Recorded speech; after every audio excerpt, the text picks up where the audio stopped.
something up. On Mars. Mm-hmm. Now you're still a psychic, when Sure. you say. Okay. So you must have some thoughts or associations with Mars. Are you willing to talk about that? I mean, because I know that you said that you develop headaches sometimes after these talks. Mm-hmm. You know, where you reveal and kind of go back in your own mind as to your history. I'm having a good one right now. Headaches are part of the conditioning. Sure. Okay, it's a headache, but it's a fake headache. It's a programmed headache. I'd like to know if you see special machinery. Yes, Okay. it's underground. Uh-huh. And have you seen any certain kind of beings there? Yes, they're in stasis. It's like a kind of artificially induced hibernation. Thank you. And is that, it's not humans that are in that state? No. It's the beings. And they're very tall. They have long features. Do they look like the Egyptian Quite a bit. leaders? Okay. Quite a bit. Talk a lot about anger in the recent interview that I saw that you've got, I guess, on your site. Yeah. And can you tell us a little about that? Can you describe the anger, how you deal with it? There was, at one time, it was pure rage. When these memories came back, and when I sat down and I started putting together all the things that, starting at 6 years old, all the things that was done to me, things that I was forced to do, etc. It was pure rage. You know, my first impulse was to go to D.C. and just go nuts, okay? Well, as the old saying goes, I'm crazy but not stupid, okay? And as a fighter, I was trained, channel your anger. Don't let your anger channel you. Mm-hmm. And that's what I started doing. So I took, instead of just being so mad I can't do anything, I turned that anger to being so mad I want to do something. And I've stayed that way. So is that why you started writing books? No, actually I started writing as just kind of my own therapy, just to get it out. Mm-hmm. And I had never written anything. And somebody read some of it and said, this is pretty good, you need to keep it up. And so I did. And now you've got a book coming out, isn't that right? Yeah. Deadly Awakening. It's about everything we've talked about here, plus all the side streets that we don't have time to go up. It's supposedly going to be turned into a movie. Okay, that totally caught me off guard. So. Well, that's wonderful. You know, that's very exciting. In terms of telling your story to a wider audience, what would you like to result from that? I would like to see enough people wake up to march on Washington and say these projects stop, and hold the people accountable. Okay, there's not going to be class action lawsuits. There's not going to be prosecution. That's fine. You know, I got over that years ago. Everybody else involved needs to get over that. Just hold them accountable and stop it. Okay? Do you think this is still continuing this day? Yeah, absolutely I do. Do you have any information about in what form these projects are continuing? I remember think you said that in the 60s there were 1,000 kits, of which there were there are only 60 left. In 1966, there was supposed to have been 1,000 that were taken worldwide that was in my group, as it were. There's only about 20 of us left now.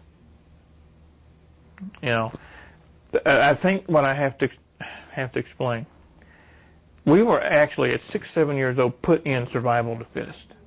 Okay? Our personalities were split. Any normal kid, any normal person would not do the things that we did in their right frame of mind. So they had to split our personalities, and they had a clean slate with that new personality. Had no rhyme, no reason, no right, no wrong, no concept. So they made it into what they wanted it to be. This is how they split my personality. Now, I don't know. I'm sure they did the same identical thing to other people, but I know for a fact not to each one. There were different techniques for different people, different kids. Now, the way it was described to me when I was a kid is it's your treatments, almost medical terminology. Imagine being 6 years old, and this is one of the funny things. I can talk about this with very little emotional because it was done to me, not something I did to someone else. You're strapped naked to a wooden chair. Arms out like this. Here, you're strapped here, here, and here. Your fingertips are spread open. Things are inserted here.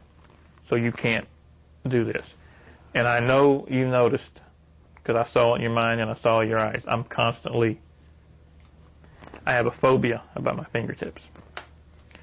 What they did is they inserted needles underneath the fingertips. That's bad enough. Hook those needles up to electric current and turn it on. Waterboarding is where you basically drown the person and then bring them back. In my case, they did 2 ways: strapped to a chair and would take a water hose and just spray it. You can't breathe, and then you're gone, and they bring you back and all that. And then I remember having my head dunked. That's why I don't swim. Now, what would be the purpose of that? To cause pain, intense pain. What happens when the body and the psyche goes through the amount of pain it can tolerate? You black out. You pass out. You faint. Well, the Germans brought over a drug with them. Once injected, it blocks those receptors. You can't black out. You can't even force yourself to faint. So once the psyche has gotten to a point to where it cannot take any more, you have 2 choices: split off into another personality to save yourself, or die.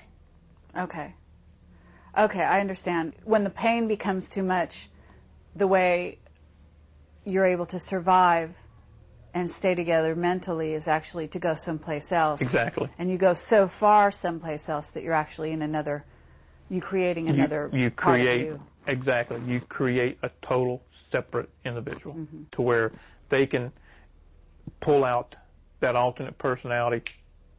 Now, 1 second I'm me, next second I'm somebody else. Now I'm back to me. That's how they wanted you. Have you seen Manchurian Candidate? No. You never saw that? No. Okay. Well, if I refer to that movie, I don't know if you know what I mean, but... I know what Manchurian Candidate is, yeah. You know what it's about. Yeah. Okay. Is it possible that you could be activated by a phone call, say? The last time that I did a job, that's what it was. I got a phone call in the middle of the night. Can I be activated now? I do not think so. They burnt the chip out. Okay. Do you think it's a tone? Do you think it's words? I mean, do you have any idea what it is? I think it's music? a combination, and I think it's more than one. There's, in order to open a combination safe, you've got to have a combination, which is more than one number. So I think what they did, they set up, you have to have a system of checks, balances, and fail-safes, to where if you're watching TV and all of a sudden you hear the correct word or whatever, you freak out, kill everybody. Then you will start seeing this happening everywhere. There has to be a fail-safe to keep that from happening. So I've always thought that it's a combination of words, tones, numbers. I see. What have you. But what happened during this night is I was in bed. My wife and I were in bed. The phone rings. I reach over, pick it up, put it to my ear. No more than 3 seconds pass. I hang the phone up. I get up. I get dressed. I leave. I'm gone 3 days and 3 nights. And at that time, we lived exactly 11 miles from the airport that you guys passed coming here. Oh.